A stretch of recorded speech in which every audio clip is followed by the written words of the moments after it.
राहुल जी चाहे सीट बदलें चाहे राज्य बदलें, उनकी हार सुनिश्चित है।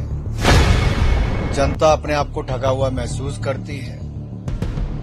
उत्तर प्रदेश ने उनको पहले नकारा, उन्होंने भी उत्तर प्रदेश को नकारा। जहां एक और विकास कार्य ठप पड़े हैं, कांग्रेस के लोग असंतुष्ट है, जनता असंतुष्ट है, वहीं एक के बाद दूसरे कांग्रेस के विधायक का अपनी ही सरकार से मुंह मोड़ लेना और उनका पलायन एक के बाद दूसरा जाना। हाल बहुत पहले दिखता था जब मैं आपको सबको कहता था कि ना नेता है ना नीति है और नीयत में भी खोट है। और हमने पहले भी कहा था जैसे जैसे चुनाव नजदीक आएंगे, टिकट वितरण होगा, घोषणा होगी, वैसे वैसे कुनबा बिखरता जाएगा।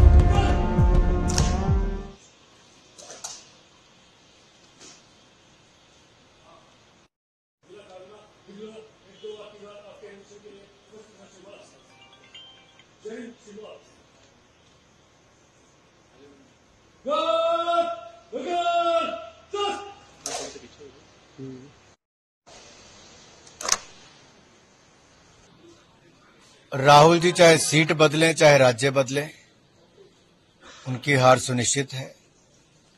जनता अपने आप को ठगा हुआ महसूस करती है। उत्तर प्रदेश ने उनको पहले नकारा, उन्होंने भी उत्तर प्रदेश को नकारा। वायनाड से भी कम्युनिस्ट पार्टी ने अपना रवैया दिखा ही दिया है और निर्णय कर ही दिया है। अब तो चुनाव का इंतजार है। शशि थरूर ने कहा है कि BJP is going to lose, 303 भी नहीं मिल पाएंगे पिछली बार की तरह। ये तो समय बताएगा। 2014 में कहते थे कि बीजेपी 100 सीट नहीं ले पाएगी, पूर्ण बहुमत लिया। 2019 में कहते थे 200 नहीं ले पाएंगे, 303 सीटें ली। अब ये कहते हैं कि 300 नहीं ले पाएंगे, मैं कह रहा हूं हम 400 पार करेंगे। सर, प्रदेश की सरकार में जो है वो जिस तरह के सियासी हालात पनपे हैं, सीएम सुकू कह रहे हैं कि इसके पीछे जो है वो केंद्रीय नेतृत्व की स्याह है और खासतौर पर जो हिमाचल के जो नेतृत्व है उनका इशारा सर कहीं। देखिए, अगर आप अपने परिवार अपनी पार्टी को ठीक ना रख पाए और ठीकरा दूसरे पर फोड़े, संतुष्ट आपके विधायक ना हो, जनता आपसे संतुष्ट ना हो, गारंटियां आपकी फेल हो गई हो, कामकाज ठप पड़ गया हो, तो है क्या राज्य में? पिछले 15 महीनों में प्रदेश में रोना धोना ही देखा है और अब जनता के साथ साथ कांग्रेस के विधायक भी रो रहे हैं, चाहे वो इनके अपनी सरकार के बैठे हुए लोगों का रवैया हो या फिर कामकाज ठप हो या फेल होती गारंटियां हो।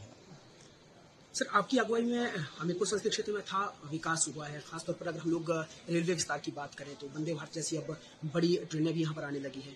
तो सर, कांग्रेस संसदीय क्षेत्र और मंडी संसदीय क्षेत्र में भी आपकी अगुवाई में कभी, क्योंकि आप सम्मानीय हम चाहते हैं कि हिमाचल प्रदेश में रेल का नेटवर्क बढ़े। देखिए, कांग्रेस के समय 40 साल तक रेलवे लाइन का कोई काम नहीं हो पाया है। हमने ऊना, अम्बिंदौरा, दौलतपुर चौक तक रेलवे लाइन पहुंचा के ऊना की रेलवे लाइन का काम पूरा करवाया। दूसरी ओर भानुपल्ली से बिलासपुर की रेलवे लाइन को बहुत तेजी के साथ काम करवा रहे हैं। राज्य की सरकार उसके लिए पैसा नहीं दे रही है, बिल्कुल एक तरह से पूरे फंड्स रोक लिए हैं। उसके बावजूद मैंने अभी भी केंद्र सरकार से मदद भी करवाई। अभी कल ही 43 करोड़ रुपया मंजूर करवाया है में वॉशिंग लाइन। इसका मतलब बहुत सारी ट्रेनें अब आने वाले समय में हम और जोड़ पाएंगे जब यहाँ पे साफ सफाई की सुविधा होगी और यहाँ पे ट्रेन रुक सकेंगी रात को भी। इसके अलावा हरिद्वार के लिए ट्रेन भी चला दी हमने। मथुरा, वृंदावन और महाकाल लोक उज्जैन के लिए और इंदौर के लिए ट्रेनें भी हाल ही में शुरू करवाई हैं। ये साफ तौर पर दिखता है कि किस तरह से मोदी सरकार ने हिमाचल प्रदेश के लिए एक नहीं अनेक योजनाएं रेलवे के क्षेत्र में दी। और वंदे भारत जहां देश में बाकी जगह बाद में चली, लेकिन चौथी ट्रेन हमारे हिमाचल प्रदेश के ऊना से शुरू हुई। अब आप ऊना अम्बिंदौरा से मात्र 4 घंटे 50 मिनट में दिल्ली पहुंच जाते हैं। सड़क यात्रा से 7.5-8 घंटे लगते हैं। सर, मैंने जैसे कहा कि आप सम्मानीय नेता हिमाचल प्रदेश के, कांगड़ा के सियासी गलियारों में चर्चा यह है कि काश हमारे पास भी अनुराग ठाकुर जैसा यहाँ से नेता हो पाता। अगर भारतीय जनता पार्टी जो है आपको कांगड़ा से मौका देती है तो क्या आप तैयार हैं उसके लिए? मैं हमीरपुर संसदीय क्षेत्र में बहुत खुश हूँ। वहां की जनता ने आशीर्वाद दिया, वोट दिया।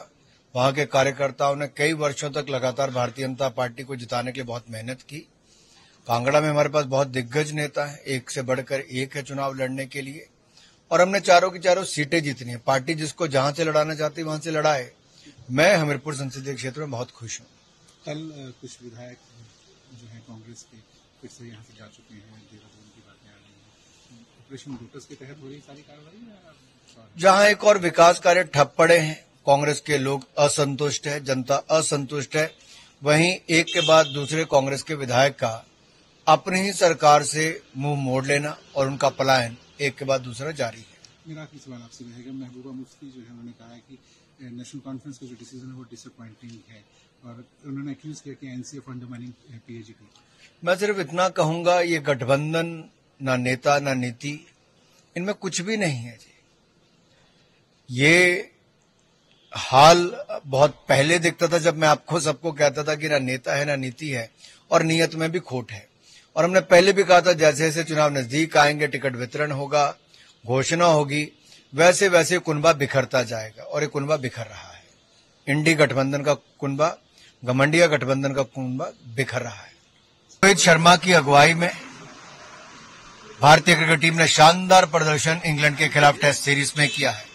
ये अपने आप में दिखाता है कि भारतीय टीम एक के बाद दूसरा मैच जीत रही है और श्रृंखला जीतने का काम धर्मशाला में हो रहा है। 3-1 से अगर ये श्रृंखला जीतते हैं तो अपने आप में बड़ी बात है। मेरी बहुत शुभकामनाएं, बहुत बधाई। तो लगता है इंग्लैंड के हाथ से फिसल चुका है मैच? अभी तो है, भारत बहुत कमांडिंग पोजीशन में है और मुझे पूर्ण विश्वास है कि तीसरे दिन ही मैच खत्म हो जाएगा, चौथे दिन तक भी नहीं जाएगा।